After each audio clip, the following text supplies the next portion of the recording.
अस्सलामुअलैकुम सामीन। 24 शव्वालुल मुकर्रम और 15 मई है। आज की ख़बरों की शुरुआत फैज़ुल कुरान अहमदाबाद के शोबाए तजवीद के उस्ताद क़ारी मसूद साहब फ़लाही अहमदाबादी की तिलावत कलाम पाक से की जा रही है।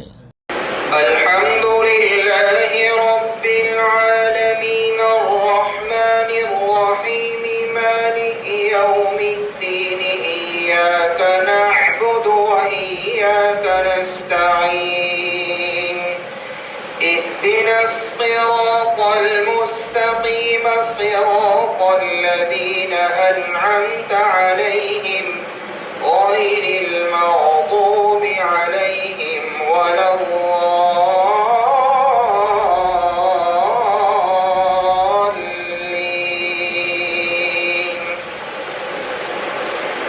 الحج أشهر معلومات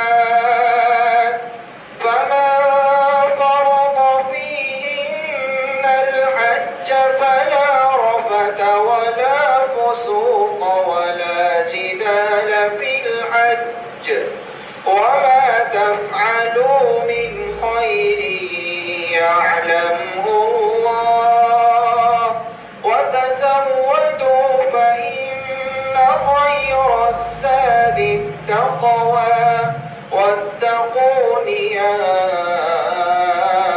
أولي الألباب. ليس عليكم جناح أن تبتغوا فضلا من ربكم فإذا أفضتم من عرفات فاذكروا الله عند المشعر الحرام واذكروه كما هداكم وإن كنتم من قبله لمن الضالين.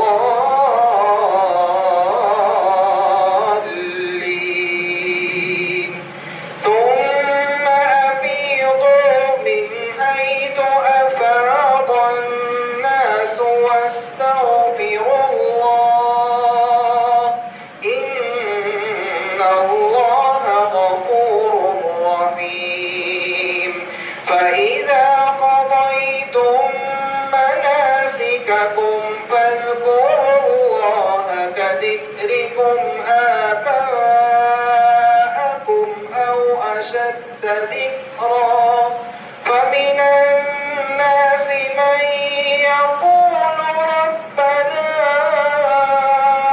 آتنا في الدنيا وما له في الآخرة من خلاق.